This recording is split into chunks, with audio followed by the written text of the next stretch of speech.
Friends Explained, Season 1, Episode 7, The One with the Blackout. 7 episodes into Friends Season 1. The 6 friends, Ross, Rachel, Monica, Chandler, Joey, and Phoebe, are settled into their Greenwich Village routines. This week, a citywide power outage traps Chandler in a bank vestibule with a Victoria's Secret model, while Ross finally works up the nerve to tell Rachel how he feels. Only for the universe to intervene, with a stray cat and a handsome Italian neighbor named Paolo. This one starts with Phoebe performing at Central Perk. One sentence into her song, and the entire city loses power. Chandler happens to be at the bank and gets locked in an ATM vestibule with Jill Goodacre, the Victoria's Secret model. And his internal monologue is magnificent panic. He's agonizing over whether it's technically a vestibule or an atrium. That's what you're worried about right now? She lets him use her phone, so he calls Monica's apartment. But he's so terrified Jill will hear him bragging that he mumbles the whole update in consonants. The entire apartment is baffled. Joey decodes it instantly. Of course Joey does. That is absolutely his frequency. Meanwhile, at Monica's, everyone's sitting around by menorah light. Joey grabbed them from Chandler's old roommate, and they start sharing the weirdest place they've ever had sex. Monica on a pool table, Joey in the library women's room, Ross and Carol at Disneyland on the It's a Small World ride when it broke down. Behind the Mechanical Dutch children. Got banned from the Magic Kingdom. Genuinely the most adventurous thing Ross has ever done, and it's still involved in educational attraction. Then Rachel's answer is just the foot of the bed. The room goes dead quiet, and it comes out that she's never felt that kind of raw passion, needing to be with someone wherever you are, right that second. And what does Ross do? Instead of being honest, he starts hinting that big passion is coming her way, narrating his own feelings in the third person while she has zero clue. Friend zone handshake right there. Joey sees it all and pulls Ross aside. The message is blunt. You waited too long. You're deep in the friend zone. Either make a move now or give up entirely. And Ross's defense is that he's laying groundwork? Please. Right.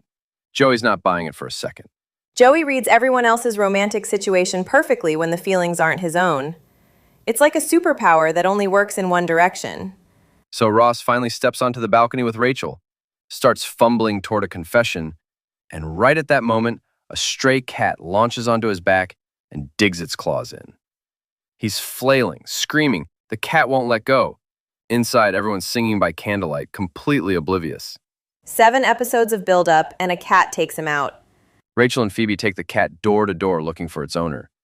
Mr. Heckles, the cranky downstairs neighbor, tries to claim it, makes up a name on the spot, but Phoebe sees right through him. The actual owner is Paolo, a gorgeous Italian neighbor who barely speaks English. Rachel brings him back to the apartment. And you can watch Ross deflate in real time. Paolo can't form a full sentence, and Rachel is completely gone. She's raving that 3 seconds of Paolo smiling at her was more exciting than 3 weeks in Bermuda with her ex-fiancé Barry. Ross is standing right there. Ross tries to scare Paolo off by acting like he and Rachel are together. Paolo immediately zeroes in on whether they're actually sleeping together. They're not. Ross is losing a competition in a language the other guy doesn't even speak. The thing is, Rachel even knows it's superficial. Nothing in common, don't speak the same language. But chemistry wins, and Ross being sweet and reliable just can't compete with that. Joey called it. On Chandler's side, he refuses Jill's offer of gum, mentally screams at himself, accepts way too formally, spits it out, accidentally picks up someone else's gum off the floor, and starts choking. She saves him with the Heimlich. They spend the rest of the Blackout playing games, and when power comes back, she kisses him on the cheek. And his first move? Looks directly into the security camera and wants a copy of the tape. Peak Chandler. Finally gets a genuine moment and immediately needs proof no one will believe him. Last candle burns out, lights come back on, and there's Rachel and Paolo kissing.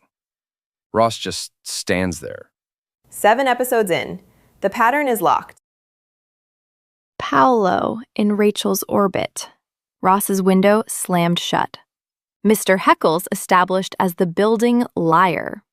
Chandler's perfect blackout moment. Wants that security tape.